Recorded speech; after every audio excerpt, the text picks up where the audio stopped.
The reading today is from Yuval Noah Harari from a book called *Sapiens*. Our Big Read book group is going to read this book this year. It's a great book for humanists to read.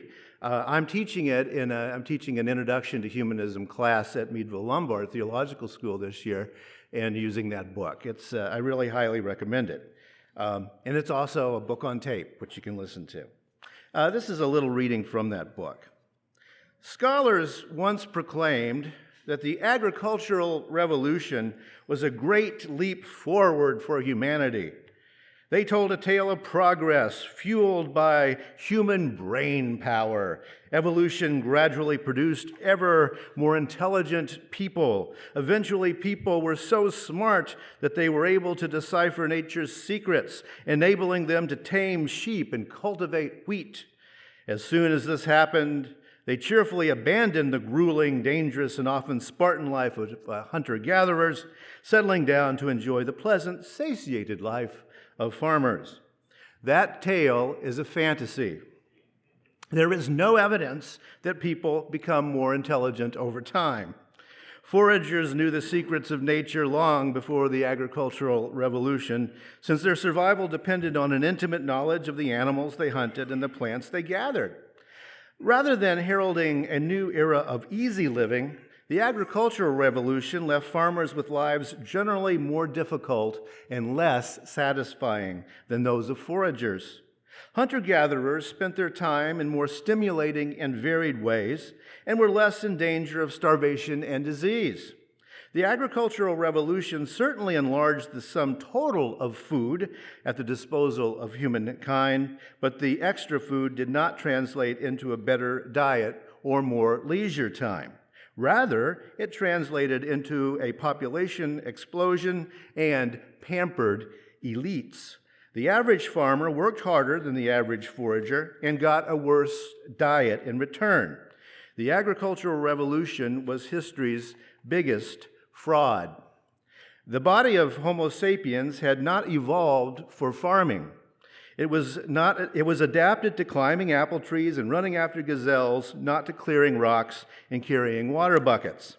Human spines, knees, necks, and arches paid the price. Studies of ancient skeletons indicate that the transition to agriculture brought about a plethora of ailments like slipped discs, arthritis, and hernias. Moreover, the new agricultural tasks demanded so much time that people were forced to settle permanently next to their wheat fields. This completely changed their life. We did not domesticate wheat, it domesticated us. The word domesticate comes from the Latin domus, which means house. Who's the one living in the house? It's not the wheat.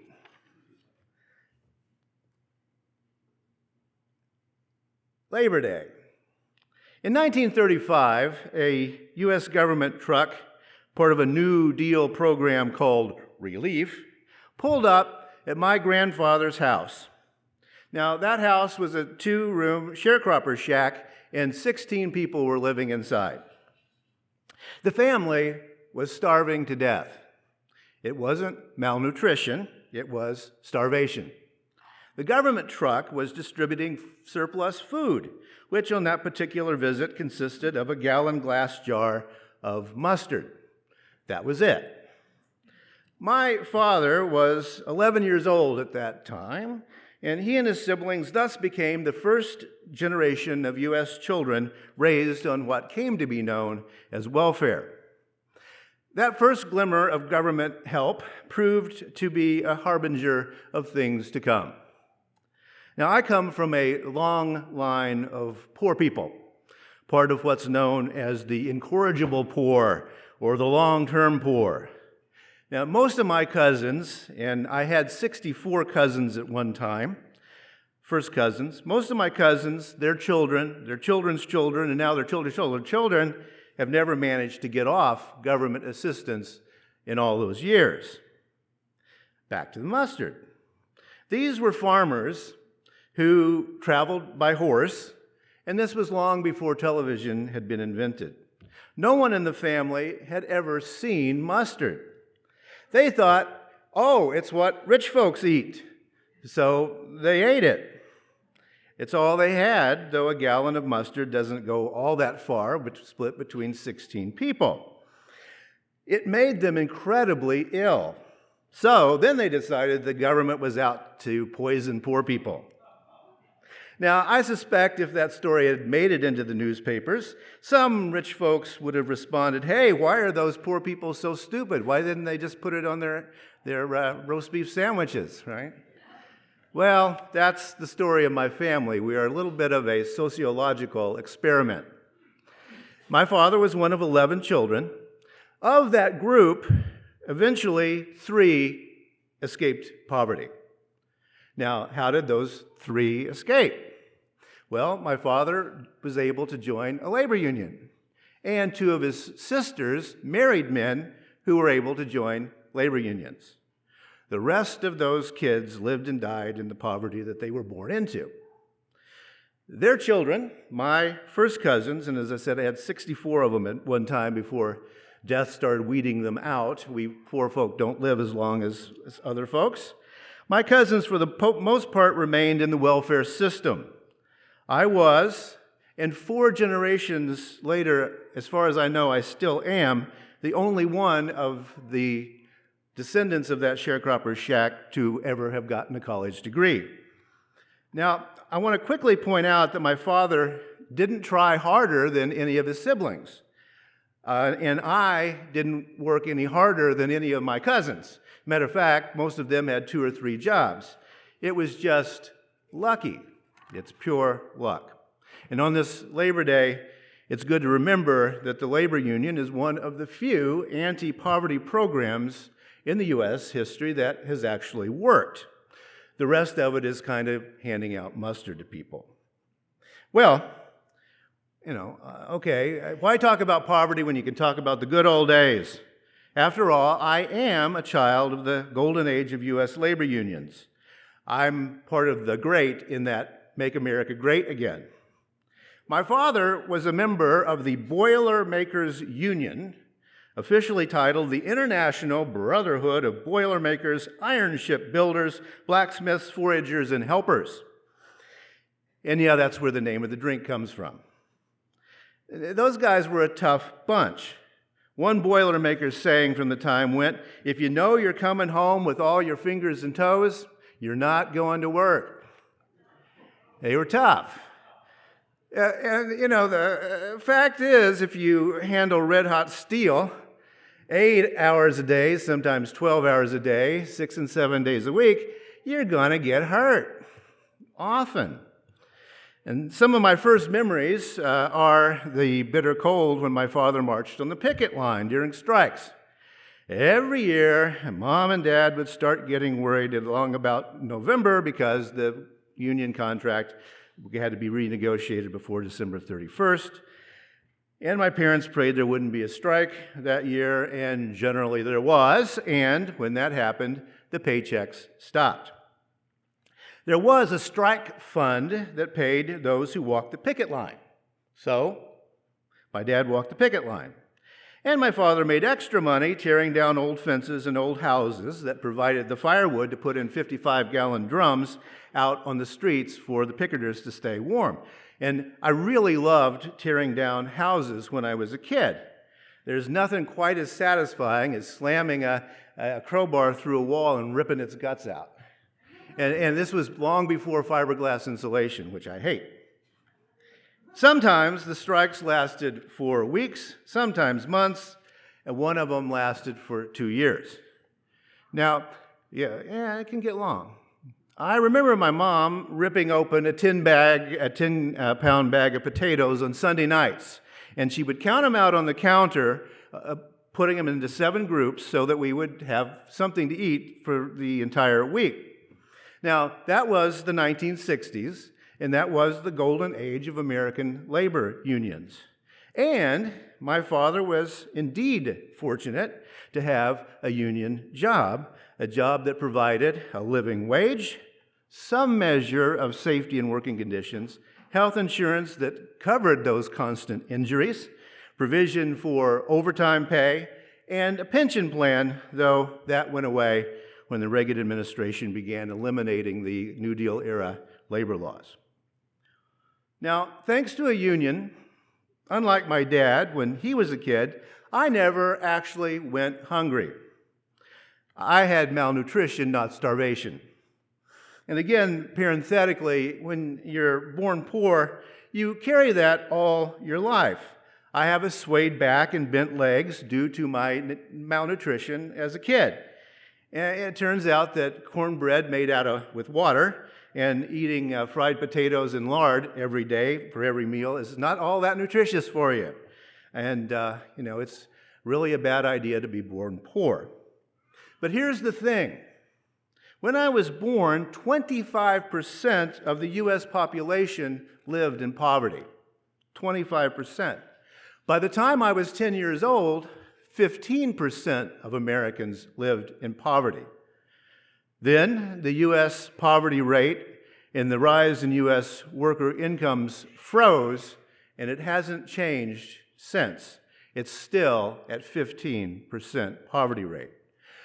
And the fact is that the $2.50 an hour that my dad made on a union contract back in 1965 has more buying power than the average $28 an hour that the steel makers get nowadays. So I really did live in the golden age of American labor when poor people could become not poor. We were still working class, but we weren't incorrigibly poor. I should again parenthetically mention something about the American class system. If you give poor people a fair wage, they become not poor, but they don't become middle class. The American class system simply doesn't work that way. Politicians would like you to think it works that way, but it doesn't. Working class people simply have different manners and mores. It's about sociology. It's not about your finances. I grew up working class, and I was taught the manners and the mores of the working class, not the middle class, which my parents considered not all that desirable. I can pass for middle class, but I don't think like middle class folks do. Middle classness isn't of interest to me, although money is. The golden age and the great in making America great again. Sometimes we forget that those unions in those days were mostly white male institutions. For the most part, the unions in those days addressed only one American disease, the oppression of working class white males. Racism and sexism had to wait. The Bread and Roses strike didn't work out for them. My father was, by the way, drafted into the Army during the Second World War. When he was drafted, he was 22 years old, and he was in 6th grade. He was semi-literate, but he was a white male war veteran and therefore privileged. My mom's case was different. My mom dropped out of high school as soon as she turned 16. Nowadays, she would be diagnosed with a learning disability and maybe autism. I don't know. She never really learned to read. Another bit of false nostalgia is the efficiency of those one-room country schools that both of my parents went to. They weren't all that good. While my father was working union jobs, my mother also worked in factories. She was a good country girl, and she was good at sewing. So she worked in upholstering factories and at various clothing factories, which did exist here in the U.S. in a good number back in those days. Her work was all non-union. All the bosses were men. All the workers were women. My mother, like my father, theoretically worked 8 hours a day and would get overtime. But in actuality, my mom worked on a quota system. So she had to finish a quota before she finished work, no matter how long that took. I remember she worked for a factory for a while making Aero brand men's shirts. Her quota to sew was 100 dozen shirts a day. That's how they said 100 dozen, which I suppose 100 dozen sounds better than 1,200 shirts. It was an assembly line. Mom sewed the collars. She was a particularly good sewer. 100 dozen a day, collars. That pace meant no lunch breaks, no water breaks, bathroom breaks only in extreme circumstances, and the only time those women got to work on company time was when they sewed their fingers into the machines, which happened fairly often because they were so tired and working so fast. And my mother's left hand was just all butchered up. For some reason, it was always her left hand. I should also mention, for you younger folks, that factories were not air-conditioned in those days, so every shop was a sweatshop, especially if you lived in the American South, where we lived. My mother got no overtime pay, no health benefits, no pension, and the mere mention of labor organizing would get you fired. The average now is about 20,000 people per year get fired for joining a labor union on their work, by the way. Bending over sewing machines all day eventually took its toll on my mother's back, and so she had to give up the better-paying sewing work and became what she called a washerwoman, doing laundry and mopping floors in various nursing homes to finish out her career. In her later years, my mother lived in constant pain, barely able to walk due to the damage to her spine from those jobs, and she never got any disability payments. And by the way, the perpetrator of that, the Arrow Shirt Factory, has moved to Myanmar, where you don't talk about labor union organizing. And so the damage goes on today in another generation and another generation. Now, I hope that you don't hear me saying, poor, poor, pitiful me up here. Both of my parents considered themselves extremely fortunate because they had the example of our family. And I have always considered myself extremely, extremely fortunate because I have the example of my family. My parents worked in the golden age of American labor. Two people born into abject poverty had food on the table, they bought a car, had a house, the American dream. And I came of age at a time when you could work a base wage job and work your way through college. So that's how I got out. So I'm not saying, I had it bad. As a matter of fact, now is the bad old days. What my parents and I accomplished is no longer possible for most people. The good old days weren't all that good, as I hope you hear, but they're better than now. In terms of the United States, I should mention quickly that Minneapolis is a workers' paradise. Yes, the DFL party has worked on workers' rights here, not so in most of the United States. The OECD, the Organization for Economic Cooperation and Development, is a 36-nation organization designed to aid members in making informed policy decisions concerning their economies. It's based in Paris, France. One part of the economy, of course, is working conditions of your workers, and the OECD rates member nations, all 36 of them, in terms of working conditions of its workers. The United States today ranks second to the bottom. We tie with Malaysia. For comparison, the OECD rates Brazil in terms of worker conditions at 4.1 on their scale. India gets a 2.5 on their scale. The United States ties with Malaysia at 0.3 on their scale. Now remember, this Organization for Economic Cooperation and Development is not some crazed Marxist underground cell throwing bombs. It's an organization of the world's top economies designed to foster market capitalism.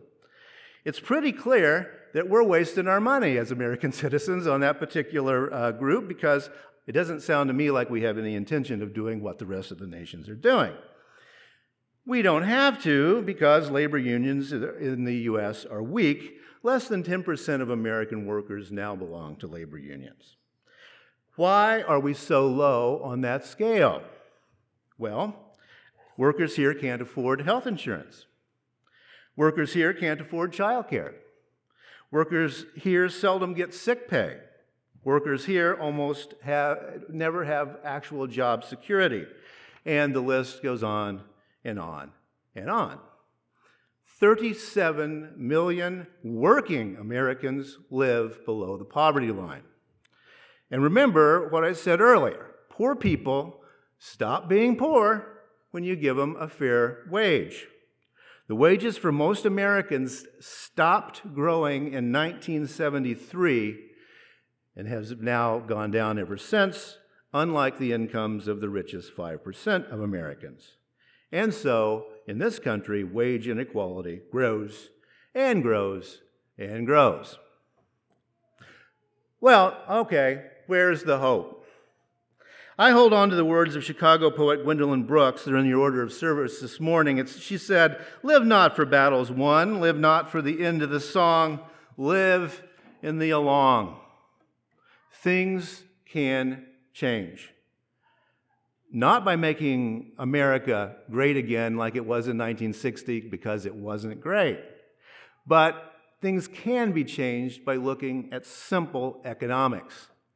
Poor people stop being poor when, instead of a gallon of mustard, you give them a living wage. You pay them fairly for the work done. The restaurant workers, the hotel workers, childcare workers, agricultural workers, data processing workers, you pay them fairly and they won't be poor. There's a whole lot of labor going on in this country, done by a whole lot of people who are struggling. A humane economy is possible. The first step is realizing that the one we have now is not humane.